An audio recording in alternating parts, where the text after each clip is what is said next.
बाद आधा रह गया। आधा पाकिस्तान अंडू हो गया। दुनिया के नक्शे पर एक नए देश का नाम आ गया जिसे आज हम बांग्लादेश के नाम से जानते हैं। यह वो तारीख है जिसे भारतीय उपमहाद्वीप के तीनों देश भारत, पाकिस्तान और बांग्लादेश कभी नहीं भूल सकते। ये दिन बांग्लादेश के पाकिस्तान। काफी सारे बांग्लादेश के लोग मुझसे ये सवाल करते हैं कि बांग्लादेश की हिस्ट्री के बारे में वीडियो बनाओ, तो आज हम इसी के ऊपर बात करने वाले हैं और हम आपको बताने वाले हैं the birth of Bangladesh. Bangladesh को किस तरीके से आजाद किया गया।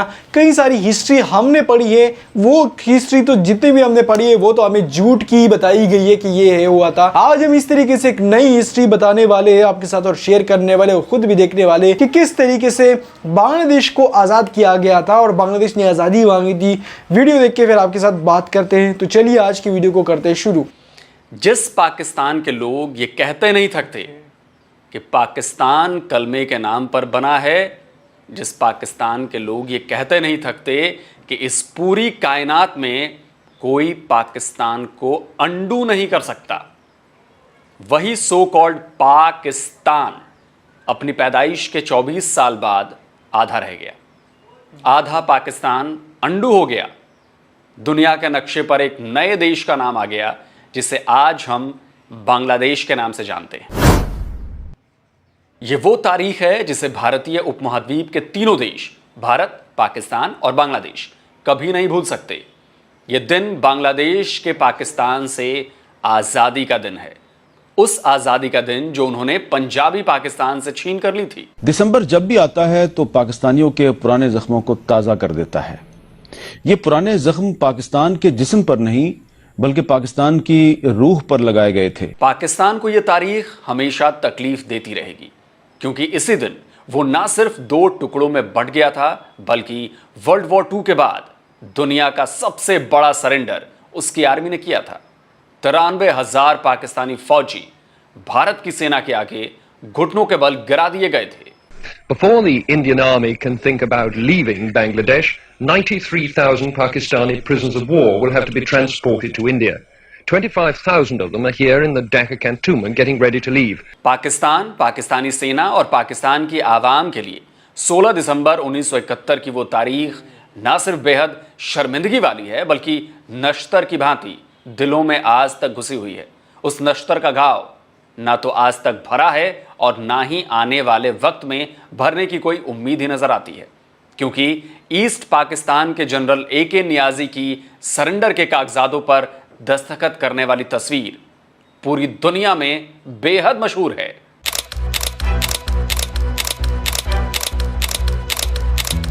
ईस्ट पाकिस्तान को पाकिस्तान से अलग हुए 50 साल से ज्यादा हो चुके हैं, पर पाकिस्तान के लोग छाती पीट पीट कर मातम मनाते हैं और इसकी सारी जिम्मेदारी भारत पर डालते हैं कि उनके कभी ना अंडू होने वाले पाक मुल्क को हाफ अंडू करने वाला सिर्फ और सिर्फ भारत है।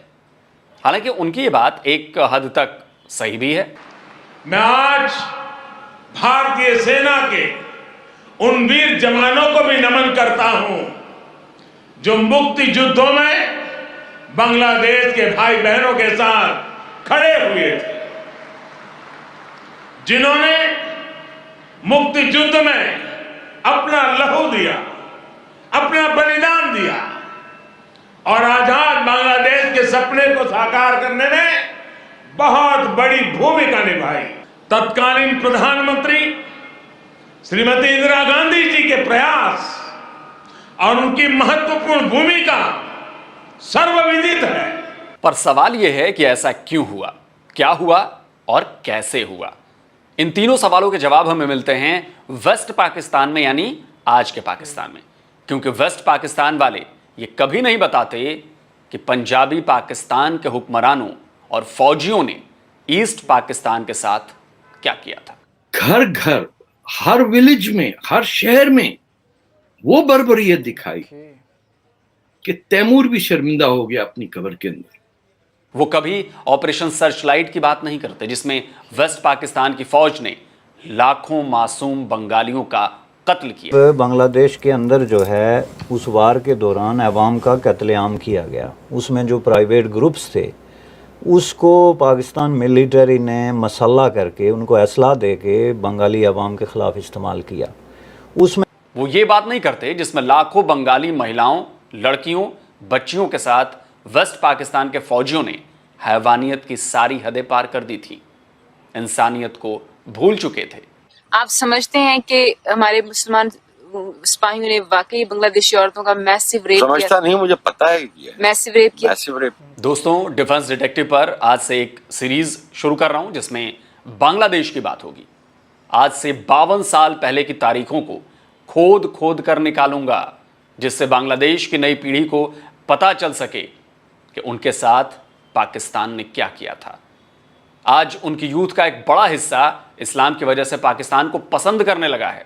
কোনটা বেটার মনে হয় আপনার কাছে, ইন্ডিয়া নাকি পাকিস্তান?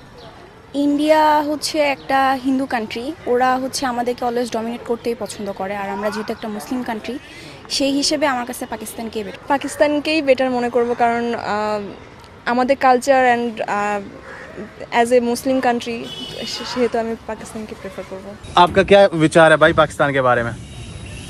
अच्छा कंट्री है। अच्छा कंट्री है। हाँ अच्छा कंट्री है, मैंने सुना था, बट उसके बारे में मीडिया में बहुत सारे कोई गलत चीज़ लोग बोलते हैं, पर बहुत ब्यूटीफुल कंट्री मैंने देखा है। कुछ इंस्टाग्राम फॉलोअर्स है, उससे मैं देखता हूँ वो लोग पोस्ट करते हैं। अच्छा है वो जो जगह है ना, पेशोवर लाइक पेशावर कश्मीर जो है, उसके पास बहुत अच्छी जगह है। पाकिस्तान के खावारगुलो अनेक भालो लगे। हाँ भाई ये तो सही बात है, पाकिस्तान के खाने बड़े बड़े लोग ইউটিউবে অনেক কিছু দেখি পাকিস্তানি খাবার। আচ্ছা ও যেটা বললো আর কি, পাকিস্তানের খাবারটা খাওয়ার খুব ইচ্ছা, বিরিয়ানি বিশেষ করে, আর কাশ্মীরে যাওয়ার ইচ্ছা আছে, ওখানে খুব সুন্দর সুন্দর भाई कश्मीर इंडिया में भी है भाई, जम्मू कश्मीर। হ্যাঁ इंडिया में भी है जम्मू कश्मीर। না ইন্ডিয়া না, ওই যে ওইটাতে যাবো আর কি। পাকিস্তানের মধ্যে যেটা আছে আর কি, সুন্দরী নারীরা যেখানে বসবাস করে ওখানে যাইতে হবে। পাকিস্তান বহুত আচ্ছা কান্ট্রি है, পাকিস্তানের শাহিদ আফ্রিদি ক্রিকেটার আমার খুব ভালো লাগে, খুব বেশি ভালো লাগে। इन जैसे बांग्लादेश के हजारों युवाओं को याद दिलाना है कि उनके बाप दादाओं के साथ इस्लामिक देश की पाकिस्तानी फौज ने क्या किया था। इसके अलावा पाकिस्तानियों को इस सीरीज के जरिए बताने वाला हूं कि क्यों जिन्ना की 2 नेशन थियरी खलीजे बंगाल में डूब गई, क्यों इस्लाम के नाम पर बनने वाला मुल्क केवल 24 साल में टूट गया, क्यों ईस्ट पाकिस्तान यानी बंगाल के लोगों ने वेस्ट पाकिस्तान से अलग होने का फैसला किया, और किस डर की वजह से पाकिस्तान में बांग्लादेश से जुड़ी हिस्ट्री नहीं पढ़ाई जाती, ठीक ढंग से नहीं बताई जाती। इस सीरीज का एक एक वीडियो आंखें खोलने वाला होगा, एक एक बात फैक्ट्स के साथ होगी, सबूतों के साथ होगी, कोई हवा हवाई बात नहीं होगी, कोई भी दस्तावेज फेक नहीं होगा, कोई भी वीडियो सबूत जो पेश करूंगा मैं वो नकली नहीं होगा, फैब्रिकेटेड नहीं होगा, एक भी प्रूफ इंडियन नहीं होगा, या तो वो पाकिस्तानी होंगे या फिर इंटरनेशनल प्रूफ्स होंगे। तो चलिए प्रथम अध्याय की शुरुआत करते हैं कि आखिर बांग्लादेश बनने की वजह क्या थी। बाग आया मोहब्बत से उठा लो पानदान। ईस्ट बंगाल रेजिमेंट को आपने इस्तेमाल करना था as part of the army. जब ने आपने उनको 1 मार्च से आइसोलेट कर दिया, उससे पहले आइसोलेट कर दिया और ट्रेनिंग पर लगा दिया, तो वो क्या समझते? हम अपनी जो गलतियां हैं उसको तस्लीम क्यों नहीं करते? हमारे में जो गलतियां और कोताहियां थी, जो शॉर्ट कमिंग थी, हमने उसको क्यों नहीं हाईलाइट किया? जैसे वो बिंगो लफ्ज़ कहते थे मुझे और मेरी वाइफ को, क्योंकि हम उनको समझाते थे कि आप अगर ऐसा सलूक करेंगे बंगालियों से जो पाकिस्तान के मूवमेंट में आगे थे, पाकिस्तान मूवमेंट कामयाब हुआ बिकॉज ऑफ बंगाल, ये मोस्ट डेडिकेटेड पाकिस्तानी। तो पाकिस्तान की जो पंजाबी हुक्मरान थे वो बंगालियों की मजाक उड़ाते थे, उनकी शक्ल शबात की मजाक उड़ाते थे, उनके खाने पीने की मजाक उड़ाते थे कि ये खाना कैसे खाते हैं। अभी आपने जिन जिन लोगों की बातें सुनी उनमें से एक भी हिंदुस्तानी नहीं था, यहां तक कि एक भी बांग्लादेशी भी नहीं था, सारे के सारे पाकिस्तानी थे। वो पाकिस्तानी जो सच जानते हैं कि 1971 में पाकिस्तान क्यों 2 टुकड़े हो गया। बांग्लादेश बनने की नींव भारत के बंटवारे और पाकिस्तान के बनने के साथ ही हो गई थी, यानी बांग्लादेश बनने का जो प्लॉट था वो 1947 में ही तैयार हो चुका था। जिन्ना की 2 नेशन थियरी और पाकिस्तान का फिजिकल एरिया दोनों इतिहास की बात हो चुके हैं। 1971 में ना तो पाकिस्तान की 2 नेशन थ्योरी बची और ना ही पाकिस्तान का जियोग्राफिया। भारत के मुस्लिम बहुल इलाकों को पाकिस्तान में शामिल करने की जिद जिन्ना के पाकिस्तान को तोड़ने की नींव थी। किसी भी देश के 2 हिस्सों के बीच 1700 किलोमीटर से ज्यादा की दूरी हो तो एडमिनिस्ट्रेशन में प्रॉब्लम डेफिनेटली होनी थी। लेकिन भारत को तोड़ने वाले तब इस बात के गुमान में थे कि उन्होंने भारत को दो तरफ से तोड़ दिया, या यूं कहें कि सोचा यह गया था कि इसके जरिए हम भारत को दोनों तरफ से घेर कर रखेंगे, उनके लिए हमेशा मौजूद रहने वाली एक परेशानी बनेंगे, भारत दोनों तरफ से बिजी रहेगा। लेकिन हुआ क्या? केवल 24 साल बाद ना केवल पाकिस्तान का वो गुमान टूटा बल्कि पाकिस्तान भी टूट गया। रह गया ईस्ट पाकिस्तान, वो तो केस ही और है। वो तो इतनी इलॉजिकल बात है तारीख की जो मतलब बच्चे को भी हजम नहीं होती। मतलब मेरा ये घर डिवाइड करके एक हिस्सा मेरा इधर हो एक उधर हो, कैसा ये दिलचस्प एक अजीबो गरीब जोकर टाइप ही लगता है सारा सिलसिला। ये तो अजीब तरह का कोई पहेली सी है कि वो बीच में एक हिस्सा इधर है एक हिस्सा उधर है। सुभान अल्लाह। 1700 किलोमीटर की दूरी, वो भी तब जब भारत अपने ऊपर से पाकिस्तान को एयर स्पेस दे, यानी उनके जहाजों को भारत से ऊपर से उड़ने की परमिशन दे।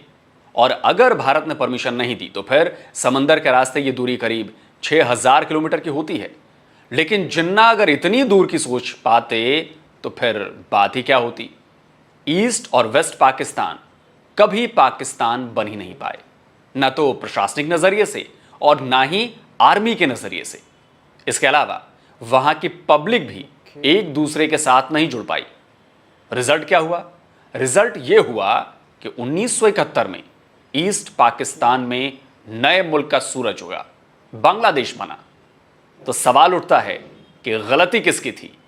जब पाकिस्तान बनाने वालों ने ही तय किया था कि उनके देश के दो हिस्से हजारों किलोमीटर की दूरी पर होंगे, तो उसमें भारत को दोष देने का क्या मतलब है? एक कहावत है, जड़ में मट्ठा डालना, यानी शुरुआत ही खराब करना।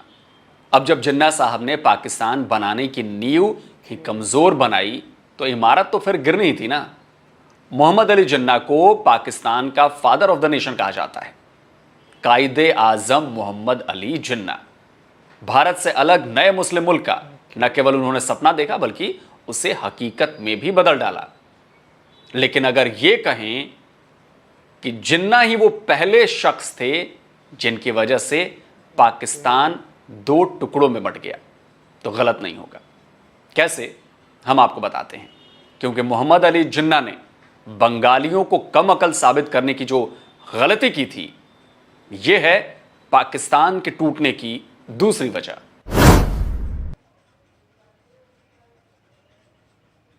भारत के बंटवारे की नींव पूर्वी पाकिस्तान यानी अब के बांग्लादेश के ढाका में ही साल 1906 में रखी गई थी। वहीं मुस्लिम लीग का फॉर्मेशन हुआ था। बंगाल में ही अलग देश की मांग सबसे ज्यादा हुई थी। और जब पाकिस्तान में पहली सरकार बनी तो मोहम्मद अली जिन्ना गवर्नर जनरल बन गए। लियाकत अली खान को प्राइम मिनिस्टर बनाया गया। लेकिन पाकिस्तान के बनने में सबसे मजबूत रोल निभाने वाले ईस्ट पाकिस्तान यानी अब के बांग्लादेश को मंत्री पद के नाम पर केवल एक सीट दी गई थी। यानी जिन्होंने अपनी जमीन दी, जिन्होंने अपना जी जान लगा दिया भारत को बांटने में, जिन्ना को सपोर्ट करने में, उन्हें जिन्ना की तरफ से क्या मिला? सरकार में एक बंगाली मंत्री, यानी आसान भाषा में कहें तो मोहम्मद अली जिन्ना ने बंगालियों को एक झुंझुना थमा दिया। जब पाकिस्तान बना और पहली काबीना फेडरल गवर्नमेंट बनी, यूनियन गवर्नमेंट, तो उसके अंदर 14 मिनिस्टर थे। उनमें से कोई 3-4 इन्होंने उर्दू स्पीकिंग लिए, जो कि सिर्फ 3% 4% टोटल पॉपुलेशन थी उस जमाने में पाकिस्तान की उर्दू स्पीकिंग।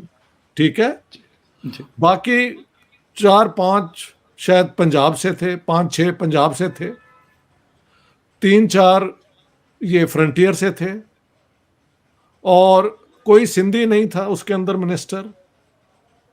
वीडियो आप लोगों ने देख ली, हिस्ट्री आपने देख ली कि किस तरीके से बांग्लादेश को आजाद किया गया था। बांग्लादेश के बारे में सबसे पहले मैं आपको बात बताऊं, 1971 में हालात काफी कशीदगी होते और हालात की कशीदगी होते हुए उस टाइम पे शेख मुजीबुर रहमान ने आजादी अपने मुल्क को दिलवाई। आप सबको मैं एक बात बता दूं, शेख मुजीबुर रहमान वो थे जिन्होंने फातिमा जिन्ना का साथ दिया था और पाकिस्तान को आजाद होने में भी उनका सबसे बड़ा इकदाम था। बट पाकिस्तान के इंटरनल मामलात में इतने मसले हो गए थे कि शेख मुजीबुर रहमान इलेक्शन जीतने के बावजूद उनको जो है ना वोटिंग सारी लड़ाई वो जीत चुके थे, उनको पीएम नहीं बनाया जा रहा था, साथ में उनकी जो हकूक थे उसके ऊपर जो है ना सही तरीके से काम नहीं किया जा रहा था, जिसकी वजह से फिर उनको डेफिनेटली मुल्क को आजाद करना पड़ा और मुल्क की आजादी लेनी पड़ी। देखिए कोई भी कंट्री इसी तरीके से करती है तो डेफिनेटली फिर दूसरी जगह वाले तो करेंगे। अब पाकिस्तान, एक ईस्ट पाकिस्तान है, एक वेस्ट पाकिस्तान है, एक हम जो रह रहे वो पाकिस्तान है, एक वो पाकिस्तान था जो आज का बांग्लादेश है। बांग्लादेश से इनकम आती थी, पाकिस्तान पे लगती थी, पाकिस्तान से इनकम इतनी बनती नहीं थी कि वहां पे लगे, और वहां पे बाढ़ आ रहे हैं, वहां पे सैलाब आ रहे हैं, वहां पे लोगों की डिमांड वो थी कि उनको उनकी नेशनल लैंग्वेज बंगाली हो, पर पाकिस्तान ने बोला नहीं भाई उर्दू यूज होगी। अब पाकिस्तान की नेशनल लैंग्वेज उर्दू है, बट सबसे ज्यादा बोली जाने वाली लैंग्वेज पंजाबी है। तो यहाँ पे भी सारे प्रॉब्लम्स क्रिएट हुए। फिर इलेक्शन जब हुआ तो भाई इलेक्शन वो जीत चुका था, एक तो इतने अरसे बाद इलेक्शन हुआ, और जिसमें इलेक्शन होने के बाद भी जो बंदा जीता उसको बोला कि भाई तू उस पाकिस्तान से। यही इन सारी मसलियात की वजह से फिर डेफिनेटली उनको एक इकदाम लेना पड़ा, अपने मुल्क को आजाद करना पड़ा। बाकी हिस्ट्री आप लोगों ने देख ली, अच्छी लगी है तो वीडियो को लाइक लाजमी करें।